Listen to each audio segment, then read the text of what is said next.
Assalamualaikum warahmatullahi wabarakatuh. Baiklah, pada pertemuan yang terakhir yaitu yang ke-13 ini kita akan membahas konsep pendidikan menurut Quran surah At-Tahrim ayat 10-12. Sebelum itu marilah kita sama-sama membaca ayat tersebut dengan didahului oleh ta'awuz. A'udzu billahi minasy syaithanir rajim. Bismillahirrahmanirrahim. ضرب الله مثلا للذين كفروا امرأة نوح وامرأة لوط كانتا تحت عبدين من عبادنا صالحين فنانتاهما فلم يغني عنهما من الله شيئا وقيل ادخلا النار مع الداخلين وضرب الله مثلا للذين آمنوا امرأة فرعون إذ قالت رب ابن لي عندك بيتا في الجنة ونجني من فرعون وعمله ونجني من القوم الظالمين Shadaqallahul azim, yang artinya, wahai Nabi, berjihadlah melawan orang-orang kafir dan orang-orang munafik dan bersikap keraslah terhadap mereka. Tempat mereka adalah neraka Jahanam, dan itulah seburuk-buruk tempat kembali. Allah membuat perumpamaan bagi orang-orang yang kufur, yaitu istri Nuh dan istri Lut. Keduanya berada di bawah tanggung jawab dua orang hamba yang soleh di antara hamba-hamba kami. Lalu keduanya berkhianat kepada suami-suaminya. Mereka tidak dapat membantunya sedikit pun dari siksaan Allah. Dan dikatakan kepada kedua istri itu, masuklah kamu kedua ke dalam neraka bersama orang-orang yang masuk neraka. Allah juga membuat perumpamaan bagi orang-orang yang beriman, yaitu istri Fir'aun. Ketika dia berkata, "Ya Tuhanku, bangunkanlah untukku di sisimu sebuah rumah dalam syurga, selamatkanlah aku dari Fir'aun dan perbuatannya, serta selamatkanlah aku dari kaum yang zalim."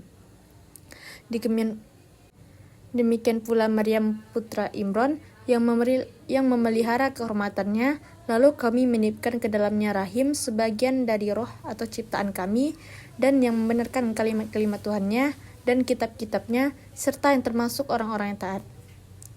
Maha benar Allah dengan segala firman-Nya. Baiklah, pada penjelasan Quran surah At-Tahrim ayat yang ke-10 ini dapat kita ambil pelajaran tentang tanggung jawab pribadi dalam beriman, yaitu yang pertama, kedekatan hubungan keluarga dengan Nabi tidak otomatis menjamin keselamatan.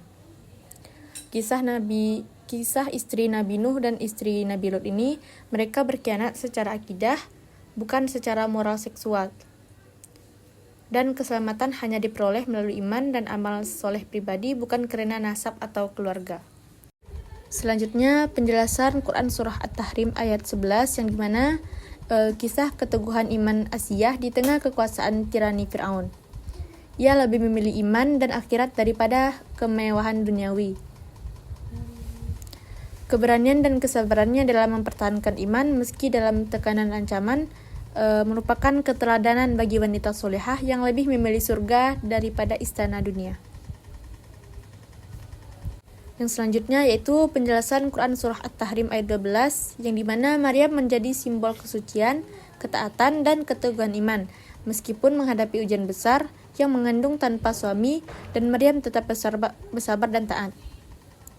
Di sini dapat kita ambil pelajaran bahwa menjaga kehormatan diri dan ketaatan kepada Allah serta kepercayaan penuh kepada Allah akan menjadikan hasil yang mendapatkan surga. Baiklah, hanya itu yang dapat saya sampaikan. Saya akhiri dengan wassalamualaikum warahmatullahi wabarakatuh.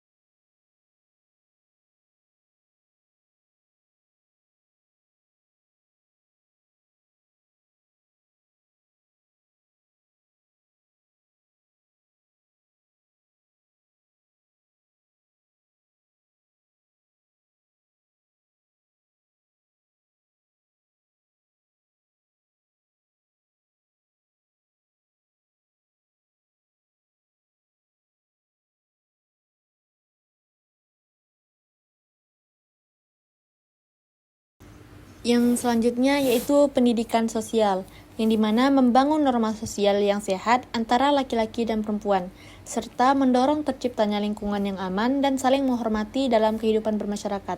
Yang terakhir yaitu pendidikan iman dan tanggung jawab, yang dimana Allah menekankan bahwa Dia Maha mengetahui segala perbuatan manusia, serta menumbuhkan kesadaran spiritual dan tanggung jawab pribadi terhadap Allah.